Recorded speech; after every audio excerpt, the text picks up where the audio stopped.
जय श्री राम भक्तों स्वागत है आपका हमारा चैनल देववाणी में। भक्तों, आपको हमारी कथाएं कैसी लगती हैं हमें कमेंट करके ज़रूर बताएं। भक्तों, हमारी कथाओं को लाइक अधिक से अधिक करें, इन्हें शेयर करें और हमारे चैनल को अधिक से अधिक सब्सक्राइब करें। भक्तों, आपसे एक गुजारिश है, हमें इंस्टाग्राम पर फॉलो करें जिसका लिंक डिस्क्रिप्शन में दिया गया है। तो चलिए शुरू करते हैं आज की कथा। जय श्री राम भक्तों, आज हम कथा श्रवण करेंगे। एक औरत द्वारा राजा की आंखें खोलना और राजा को सत्य का ज्ञान कराना। आइए कथा श्रवण करें। किसी नगर में एक साध्वी रहती थी। वो बहुत ही ज्ञानवान और बुद्धिमान थी। वह लोगों को बहुत ही अच्छी शिक्षा देती थी। एक बार उसी राज्य में सिंहासन के लिए झगड़ा शुरू हो गया। एक राजा ने उस सिंहासन के लिए अपना दावा कर दिया, लेकिन लोगों ने सोचा इस राजा के लिए इस सिंहासन पर बैठना बहुत ही कठिन हो जाएगा। पहले जो राजा इस सिंहासन पर बैठता था, उसकी कहानियां सुनकर वहां के लोग उसके बारे में यही अनुमान लगा रहे थे कि इस राजा के लिए इस सिंहासन पर बैठना बहुत ही मुश्किल प्रतीत हो रहा है। तभी वहां पर वो साध्वी आई। उसको उस राज्य के संकट का भान हो गया था। वह उस समस्या को राजा को समझाना चाहती थी, जिससे उस समस्या का कोई निवारण हो सके।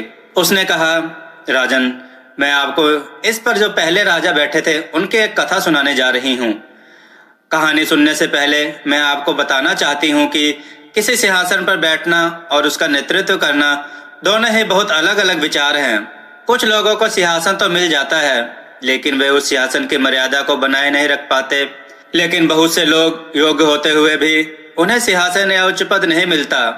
किंतु कुछ लोग सिंहासन पर ना बैठते हुए भी उनके जैसा काम करते रहते हैं। ऐसे ही राजा थे जो इस राज परिवार में पैदा हुए थे, किंतु उन्होंने अपनी चमक स्वयं पैदा की। इसलिए यदि आप भी इस सिंहासन को ग्रहण करना चाहते हो तो अपने अतीत में झांक कर देखो कि क्या आप इस सिंहासन पर बैठने योग्य हो। हे राजन, मैं तुम्हें एक कथा सुनाने जा रही हूँ। जो इस सिंहासन पर बैठते थे उनके विषय में आप खुद ही आकलन कीजिएगा।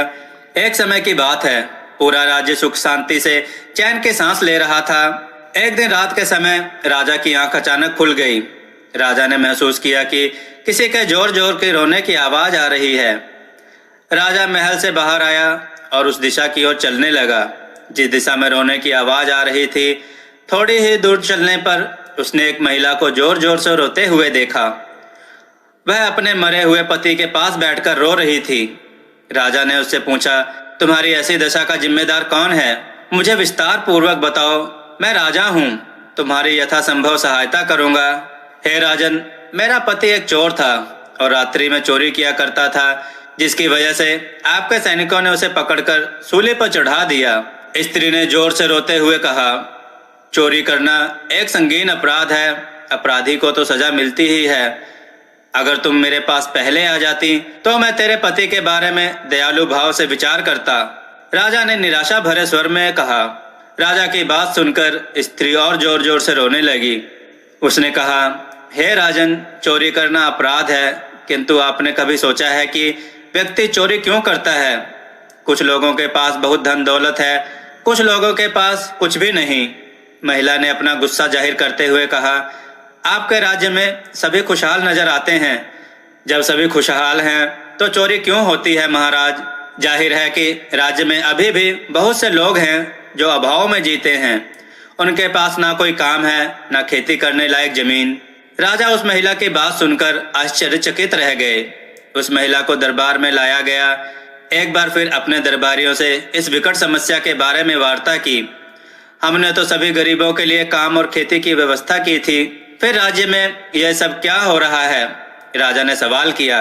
हे राजन, हमने गरीबों के लिए तो योजनाएं बनाई, लेकिन चोरों के लिए ऐसी कोई व्यवस्था नहीं की थी, क्योंकि उनको राज्य की प्रजा में शामिल नहीं किया गया था। वे हमारे सम्मुख कभी नहीं आते, और जब आते तो किसी न किसी चोरी के मामले में पकड़े जाते थे। तब तो उनको सजा दी जाती थी। दरबारी ने कहा, तुम धन्य हो स्त्री, तुमने अपने राज्य और राजा की सच्चाई को हमारे सामने रख दिया। राजा ने कृतज्ञता प्रकट करते हुए कहा, सेनापति, मेरा एक आदेश है कि आज के बाद किसी भी गरीब को मौत की सजा नहीं दी जाएगी। सच्चाई के लिए फिर से आंकड़े जुटाए जाएं। राजा ने कहा, हे राजन, हर बार की तरह फिर आपके राज्य में गरीबों के आंकड़े इकट्ठे किए जाएंगे तब काम होगा। तब तक उन गरीबों का क्या होगा जो मेरे पति की तरह गरीबी, सैनिकों और राजा के डर से भागे भागे फिर रहे हैं। स्त्री ने राजा के फैसले पर ऐतराज करते हुए कहा, तो तुम क्या चाहती हो? राजा ने उस स्त्री से कहा, हे राजन, मेरा मानना है कि आपके सभी सैनिकों, गुप्तचरों से ज्यादा राज्य की सूचनाएं मेरे पति जैसे लोगों के पास हैं। यदि राज्य की सूचनाएं मेरे पति जैसे लोगों के पास हैं तो उनको राज्य की भलाई के काम में लाया जाए। वे राज्य को और अधिक यश कीर्ति दिला सकते हैं। महिला ने राजा को जवाब देते हुए कहा। राजा ने महिला की बात को स्वीकार करते हुए निर्देश जारी किया, हे महामंत्री, उन जैसे लोगों को तुरंत राज्य की भलाई के कार्यों में शामिल किया जाए। कुछ दिनों बाद राज्य में भयानक बाढ़ आ गई, जिसके कारण राज्य को बड़े पैमाने पर तबाही झेलनी पड़ी। राज्य की जनता दाने दानों को मोहताज होने लगी। समस्त राज्य में हाहाकार सा मच गया। राजा को इस समस्या से निपटने का कोई भी समाधान नहीं दिख रहा था। राजा ने राज्य के सभी शुभचिंतकों से इस समस्या का समाधान पूछा। तभी अचानक उसको उस महिला की याद आई। जब राज्य में सबसे कठिन समय हो तो आप उन चोरों से, जो अब राज्य के गुप्तचरों में शामिल हो गए हैं, बात जरूर करें। राजा ने अपने सैनिकों द्वारा उन गुप्तचरों को बुलाया। देखो भाइयों, हमारा राज्य कठिन समस्या से गुजर रहा है। आप लोगों के पास यदि कोई उपाय हो तो बताओ। राजा ने कहा, हे राजन, हम सब समझते हैं, किंतु क्या वाकई आप इस समस्या को दूर करना चाहते हैं? उनमें से एक व्यक्ति ने कहा, हाँ, क्यों नहीं, क्या हम अपनी जनता को यूं ही मरते देखते रहेंगे? राजा ने कहा, हे राजन, हम जैसा कहें उस पर तुरंत अमल करना, वरना बहुत देर हो जाएगी। उनमें से एक व्यक्ति ने कहा, यदि उचित हुआ तो यकीन मानो शीघ्र ही आपकी बातों पर अमल किया जाएगा। राजा ने उत्तर दिया, हे राजन, आपने देखा होगा कि इस विपदा की घड़ी में भी सिर्फ गरीब ही भूखा मर रहा है। राजमहल के दरबारी, राजशाही नौकर, साहूकार और जमींदार को किसी भी समस्या का सामना नहीं करना पड़ रहा है। यहाँ तक कि साहूकार तो इस विपदा की घड़ी में भी और अधिक पैसे कमा रहे हैं। राजमहल से जुड़े बहुत से लोगों ने अनाज के भंडार साल भर तक के लिए जमा कर लिए हैं। उन्होंने अनाज के भंडार को अन्य राज्यों में बेचने के लिए भी जमा कर रखा है। हे राजन, सबसे पहले इन लोगों द्वारा अन्न बेचने पर रोक लगानी चाहिए। यदि उनको आप नुकसान नहीं पहुंचाना चाहते तो निर्देश दीजिए कि आज से जिस किसी के पास अधिक मात्रा में अन्न जमा पाया जाता है तो वह राजा को बेच दे, नहीं तो आवश्यकता से अधिक अन्न राज्य की संपत्ति मानकर जब्त कर लिया जाएगा।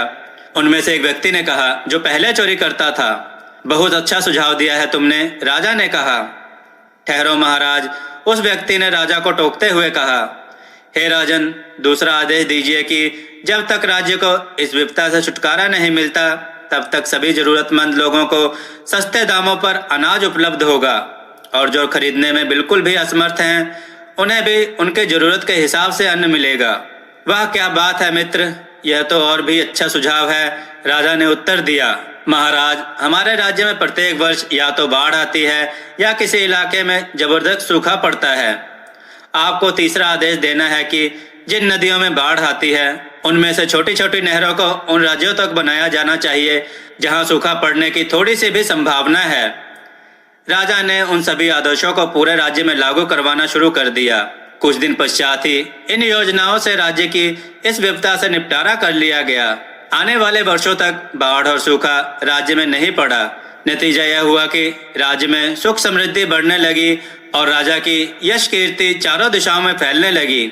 तब उस आदमी ने राजा से प्रश्न करते हुए कहा कि हे राजन, अब आप बताओ, क्या तुम इस सिंहासन पर बैठने योग्य हो? क्या आपने भी कभी ऐसा कोई कार्य किया है? यदि आपने इनमें से कोई कार्य किया हो तो आप इस सिंहासन पर बैठने के अधिकारी हैं। उस राजा ने साध्वी की बातों का कोई जवाब नहीं दिया और वहां से चला गया। भक्तों, आपको यह कथा कैसी लगी हमें कमेंट में जरूर बताएं। अपने विचार और सुझाव हमें कमेंट में जरूर दें। भक्तों, हमें इंस्टाग्राम पर फॉलो करें, जिसका लिंक डिस्क्रिप्शन में दिया गया है। आप हमें वहां पर अपने सवाल पूछ सकते हैं। आपके प्रत्येक सवालों का उत्तर वहां पर दिया जाएगा। जय श्री राम भक्तों।